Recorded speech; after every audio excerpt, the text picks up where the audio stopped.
کھانے بند نہیں ہونے چاہیے، باقی سب ٹھیک ہے۔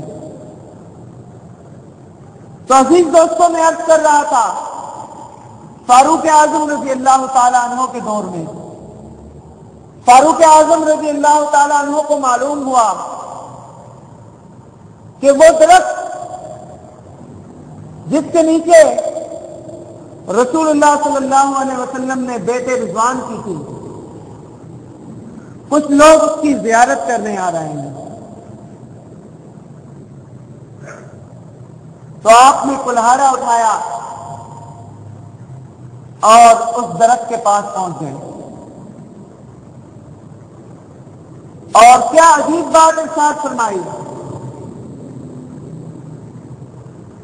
وہ ببول کا درخت، آم کا درخت ہے کانٹوں والا، فاروق اعظم رضی اللہ تعالیٰ عنہ اور اس کے پاس جاتے ہیں، کہتے ہیں اے درخت تو مجھ کو بہت عزیز ہے، تو مجھے بہت پیارا لگتا ہے، کیوں؟ اس لیے کہ مجھے اب بھی وہ منظر یاد ہے کہ جب تیرے نیچے بیٹھ کر ہمارے آقا و مولا محمد الرسول اللہ صلی اللہ علیہ وسلم نے ہم سے بیعت کی تھی، تیرے نیچے ہی 1400 صحابہ کرام نے آ کر رسول اللہ صلی اللہ علیہ وسلم کے ہاتھ پر ہاتھ رکھ کر سیدنا عثمان رضی اللہ تعالیٰ عنہ کی شہادت کے بدلے پر بیعت کی تھی۔ مجھے یاد ہے، مجھے وہ دن یاد ہے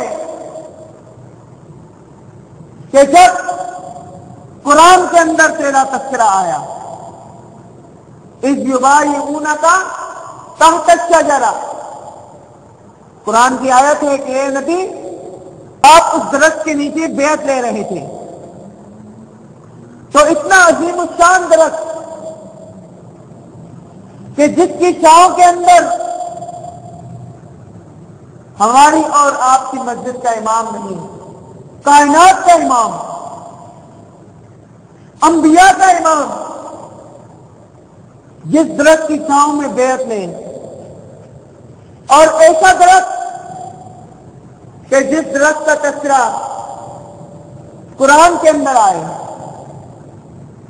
قرآن اس کی فضیلت بیان کر دے۔ فاروق اعظم فرماتے ہیں کہ اے درخت تجھے معلوم نہیں، آج میں تجھے کاٹنے آیا ہوں، آج میں تجھے جڑ سے اکھیڑنے آیا ہوں، اور تجھے معلوم ہے میں تجھے کیوں کاٹنا چاہتا ہوں، اگرچہ میرا دل نہیں چاہتا، اگرچہ میرے جذبات اس بات کی اجازت نہیں دیتے کہ میں تجھے کاٹ دوں، لیکن میں تجھے اس لیے کاٹنا چاہتا ہوں کہ میں نے سنا ہے کہ کچھ لوگ تیری زیارت کرنے کو آ رہے ہیں، کل کہیں یہ نہ ہو کہ کچھ لوگ آ کر تجھ پر دھاگے باندھنا شروع کر دیں، پھر کچھ لوگ آ کر تجھ پر اگربتیاں جلانا شروع کر دیں، پھر کچھ لوگ آ کر تجھ پر جھنڈیاں لگانا شروع کر دیں۔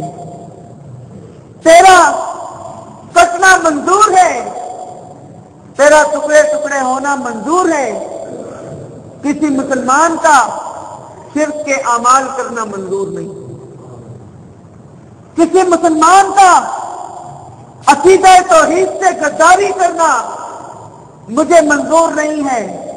تو کٹ جا، کوئی پرواہ نہیں، کوئی مسلمان آ کر تجھ سے مانگے، تیرے سامنے دامن پھیلائے، تیرے سامنے عاجزی کرے اور تجھ پر منتیں مانگے، تیرے سامنے سجدے کرے، مجھے یہ منظور نہیں۔ تو فاروق اعظم رضی اللہ تعالیٰ عنہ نے اس درخت کو جڑ سے اکھیڑ دیا توحید پر کاربن کرنے کے لیے۔ اب رسول اللہ صلی اللہ علیہ وسلم نے بھی مکہ والوں کو دعوت دی، فاران کی چوٹیوں پر تشریف رکھتے ہیں، تمام مکہ والوں کو بلایا اور کیا فرمایا؟ فرمایا قولوا لا الہ قولوا لا الہ۔ سارے مکہ والے آئے ہوئے ہیں،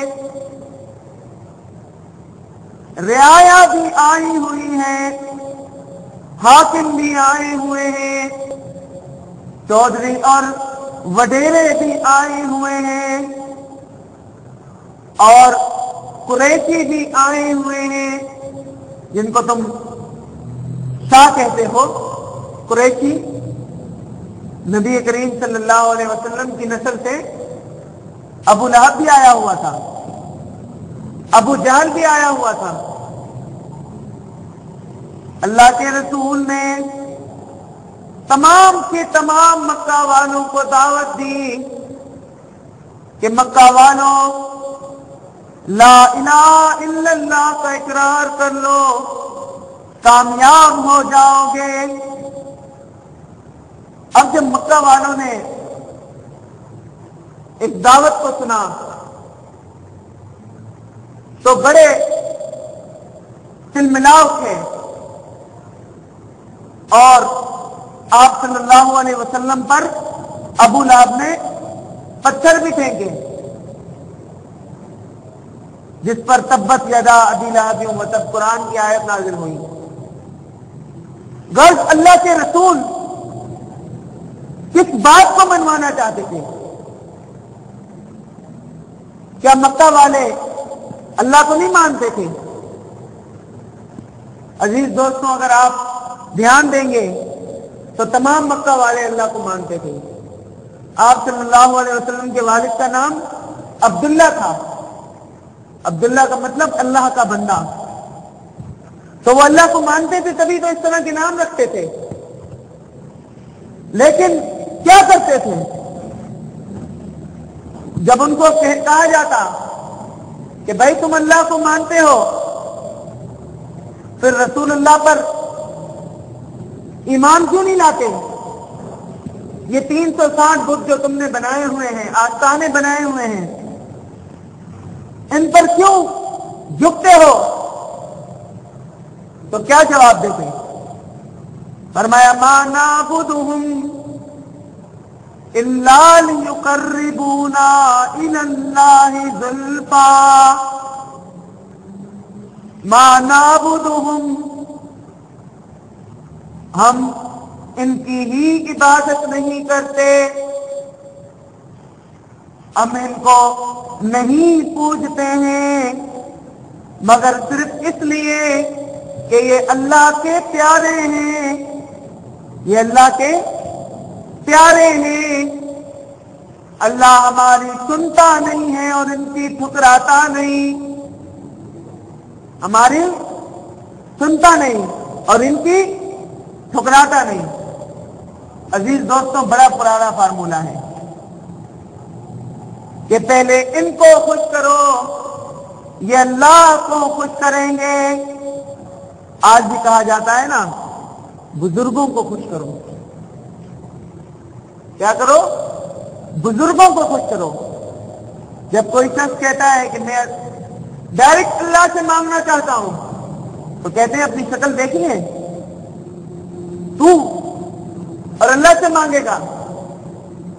بزرگوں کو خوش کیا کرو، بزرگوں کو۔ اور حبیب کبریا صلی اللہ علیہ وسلم نے قرآن مجید کے ساتھ یہ پیغام لائے کہ تم کہتے ہو ہماری سنتا نہیں، اور میں یقین دلانے آیا ہوں کہ جو گناہگار اس کو پکارتا ہے